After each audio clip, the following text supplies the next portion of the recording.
Hey everyone, if you're listening right now, I need you to do me a favor and hit that like button, maybe subscribe too, because what I'm about to whisper into the dark here, it's something I never thought I'd say out loud. I swore I'd never be that guy, the one who moves in with his mother-in-law and ends up crossing every single line he promised himself he wouldn't. But here I am, heart hammering just thinking about it. It all started the day I became a live-in son-in-law, swallowing my pride because we had nowhere else to turn. My wife and I were drowning, you know. After I lost my job, the bills kept piling up like they had teeth, biting into every bit of savings we had left. Rent was impossible, credit cards maxed out, we were barely breathing. That's when her mother stepped in. A widow in her late 40s, living alone in this big quiet suburban house with too many empty rooms and creaky floors. She offered it on one condition. I move in full-time to help with the maintenance, the yard, the bills that kept her up at night too. My wife traveled constantly for work, long weeks away chasing deadlines and clients, leaving the two of us alone in that house together. Sharing the same kitchen in the mornings, the same living room when the sun went down, the same heavy silences that stretched between us like something waiting to snap. The first few weeks felt normal enough, I guess, or at least that's what I kept telling myself. She'd glide into the kitchen in that thin cotton robe, the kind that clung just a little too softly after her shower, making breakfast while I knelt by the sink fixing that leaky faucet. Our hands would brush when she passed me a plate or I handed her a tool. Nothing, really, just seeing grazing skin for half a second. But her scent would linger, faint jasmine tea mixed with the warm, clean heat of her skin right after the steam. I'd catch myself inhaling deeper than I should, then look away fast, pretending I was focused on the wrench in my grip. She was just being kind, right? A generous mother-in-law helping her daughter's struggling husband. Nothing more. I repeated it like a prayer every time my pulse jumped. One morning the robe slipped just a fraction off her shoulder while she reached for the coffee mugs on the high shelf. I was right there, close enough to feel the warmth radiating from her. My eyes flicked up before I could stop them. The soft line of her collarbone, the way the fabric whispered against her as she laughed lightly at something I'd said about the weather. "You're so handy around the house," she murmured, her voice lower than usual, eyes holding mine a beat longer than necessary. I felt it then, this tiny electric pull, like gravity shifting under my feet. I told myself it was nothing, just loneliness, just gratitude, just to people making the best of a tight situation. But that night, lying in the guest room bed with the house so quiet I could hear the clock ticking downstairs, I couldn't stop replaying it. The way her robe had moved, the jasmine still clinging faintly to the air hours later. "She's your wife's mother?" I whispered into the pillow, fists tight under the sheets. "This is sick. You're just imagining things because you're grateful and the house feels too empty without your wife here." The guilt twisted sharp in my chest, yet it only made the ache deeper, hotter, like the forbidden thought was feeding on the shame itself. I hated how much I wanted to know what it would feel like if my fingers brushed that shoulder again, not by accident this time. How her skin might warm under my touch. I turned over, breathing hard, telling myself tomorrow I'd keep more distance. Still, the next day she was there again in the kitchen, humming softly while the rain pattered against the window. Our hands met over the toolbox this time, lingering maybe a second too long before either of us pulled away. Her breath caught just a little. Or maybe it was mine. I don't know anymore. All I know is the air between us felt thicker, heavier, like the storm outside had slipped inside the walls with us, and part of me, God help me, didn't want it to stop. Then the cues started slipping in, quiet as footsteps in the hallway at night. She'd pause in the doorway of the living room wearing that low-cut tank top, the thin straps sliding just enough to catch the lamplight on her collarbone. Her laugh came softer when I cracked some dumb joke about the creaky floorboards, but her eyes, they held me a second too long, like she was searching for something she shouldn't want. "You're so handy around the house," she'd say, voice dropping lower, almost husky in the quiet. I caught myself staring at the gentle curve of her hips when she stretched up to reach the top shelf for a vase, the fabric pulling tight against her. My pulse kicked hard every single time, heat crawling up my neck before I forced my gaze away.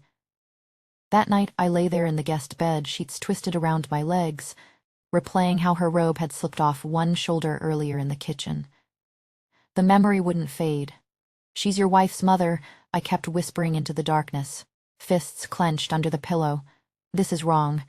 Sick. You're just lonely, grateful for the roof and the help with bills. Nothing else. The guilt clawed at me, sharp and heavy, making my chest tight. Yet the shame only fed the hunger, turning it hotter, deeper, like a storm building pressure I couldn't release. I hated myself for wondering what her skin would feel like if my fingers traced that shoulder on purpose, slow and deliberate. Yielding, I turned over, breathing ragged, swearing tomorrow I'd keep my distance, lock every thought down tight. But the next evening the power flickered out during the storm, thunder rumbling so close the windows shook. We lit candles, their flames dancing wild shadows across the walls, and ended up on the couch with a bottle of red wine to chase away the chill. Stumbling forward, and suddenly her body was against mine, soft, warm, real. Her breath brushed my neck, warm and quick, carrying that faint jasmine tea scent mixed with something sweeter, deeper. In that frozen second the hesitation cracked wide open. My hand moved to her waist without thinking, steadying her, or maybe pulling her closer. She didn't pull away. Instead she leaned in just a fraction, her eyes half closed in the candlelight. Our first kiss tasted like red wine and secrets, slow at first, then deeper, the kind that steals your breath and leaves you trembling. Her fingers curled lightly into my shirt, not pushing back, not stopping. The world narrowed to the heat of her mouth, the way her body fit against me like gravity had finally won. We shouldn't, I thought, even as everything in me surrendered to the pull, but the storm outside roared on, and inside. Everything felt like it was falling, melting, drowning in the almost that had finally crossed the line. I froze right after, heart slamming so loud I was sure she could hear it. She whispered something breathless, her voice shaky, but her hand stayed tangled in the fabric of my shirt, not letting go. The guilt hit like cold water, yet the memory of her lips burned hotter, lingering on my tongue like the wine. How could one moment feel so wrong and so inevitable at the same time? The candle flames flickered lower, casting our shadows long and close on the wall, and I knew nothing in this house would ever feel the same again.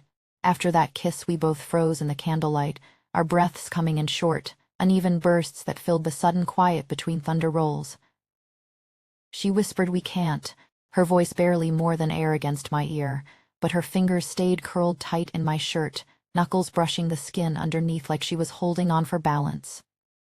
I could feel the warmth of her palm through the thin fabric, steady yet trembling, and something in me cracked open wider instead of closing. My own hand rested at the small of her back, not daring to move, yet not pulling away either. The guilt rushed in cold and sharp, whispering that this was my wife's mother, the woman who had opened her home when we had nowhere else. But the ache in my chest drowned it out, turning the shame into a different kind of heat that made my pulse thunder louder than the storm outside. We didn't speak much after that. She slipped away first, murmuring something about checking the candles upstairs, her footsteps soft on the wooden floor. I sat there alone on the couch, the wine glass still warm from her fingers, staring at the shadows dancing across the empty space where her body had been. My mind spun in tight circles. This was just the storm, the wine, the loneliness that had settled in these walls since my wife started traveling more. One mistake. It wouldn't happen again. I told myself that over and over, even as the memory of her leaning in replayed, the way her breath had caught when our lips met, soft and yielding like surrender wrapped in jasmine and regret. Yet the next night when my wife texted she would be gone another week, the house felt heavier, quieter, pulling me toward the hallway like invisible threads. I found her there in the dim light, silk nightgown brushing her legs as she paused by the old radio on the side table, tuning it to some faint melody from years ago, a slow song that hummed low and familiar. Our eyes met, neither of us looked away. The air between us thickened, charged with everything we weren't saying. My hand brushed hers when I reached for the volume knob, and instead of stepping back, she stayed close, her shoulder grazing my chest, the fabric of her gown sliding warm and smooth against my arm. That touch sent electricity humming under my skin, a pull I couldn't name but couldn't ignore. From then on, the late nights became our secret rhythm, stolen moments when the house slept and the world outside didn't exist. Her body would press close for just a heartbeat longer than necessary, the silk cool yet carrying the heat of her skin beneath. I learned the way her breath would hitch softly when my fingers traced the edge of her sleeve, not pushing further. Just lingering in that space where everything almost happened. She would whisper fragments of old stories about the empty years after her husband passed, how the quiet had wrapped around her like fog, and I would listen, my own fears spilling out about failing at being the husband my wife deserved, the provider I was supposed to be. Those words wove tighter than any touch, binding us in a way that felt dangerously real, like gravity drawing two lost souls closer in the dark. Each encounter left me craving more of that closeness, the scent of jasmine tea lingering on my clothes afterward, the faint melody from her radio echoing in my ears even during the day. But small cracks started showing in the careful silence we kept. Once I found one of her earrings tucked under the pillow in the guest room, small and silver, catching the light like evidence I couldn't explain away. Another time when my wife called from the airport, her mother's cheeks flushed pink as she handed me the phone, her voice steady but her eyes avoiding mine, the air thick with the secret we both carried. At family dinners when my wife was briefly home, I caught myself smiling at her across the table a moment too warmly, my hand brushing hers while passing the salt, the contact sending a frisch with equal parts hunger and dread. The emotional pull grew stronger than the physical one, her quiet confessions about lonely evenings mirroring my own hidden doubts, making the bond feel less like a mistake and more like something inevitable necessary. Yet complications piled up in tiny ways that set my nerves on edge. A forgotten scarf in the laundry that smelled too much like her, the way her laugh came easy around me now, softer and warmer, while my wife's voice on the phone sounded farther away than the miles between us.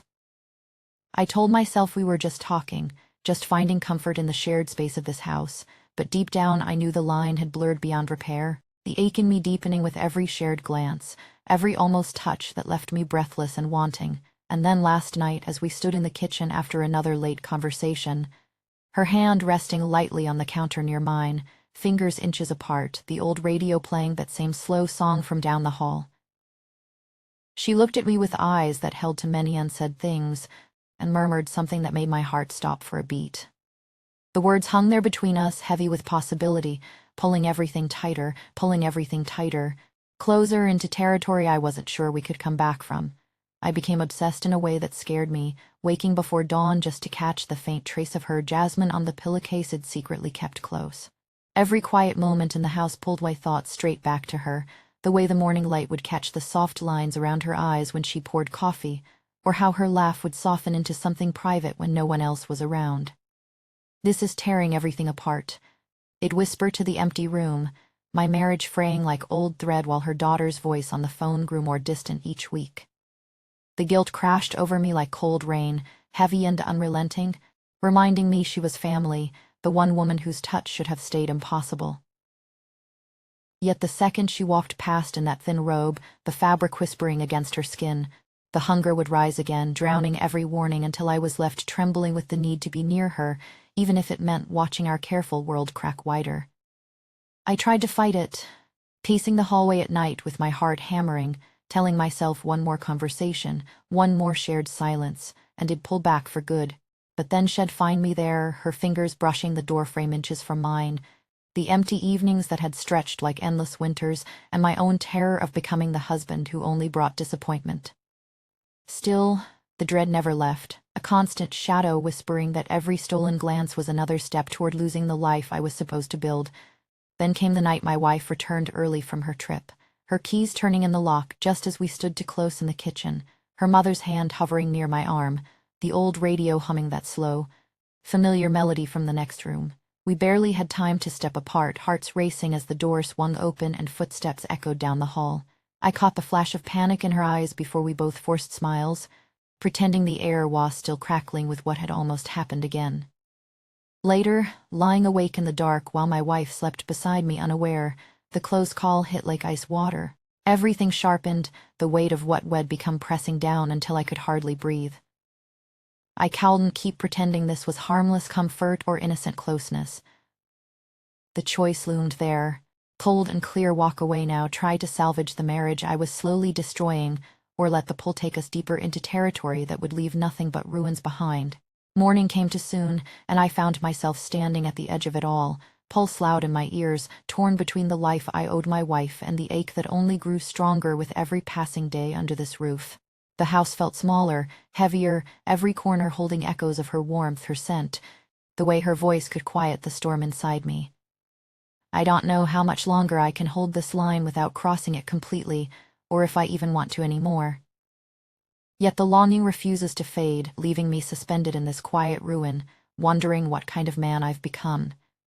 So now here I am, heart still pounding with the weight of choices I never thought I'd face, living under the same roof with the one woman I should never have wanted, yet can't seem to stop reaching for in the dark. What would you do if you were me? Caught between loyalty and this aching need that won't let go? Tell me honestly in the comments below.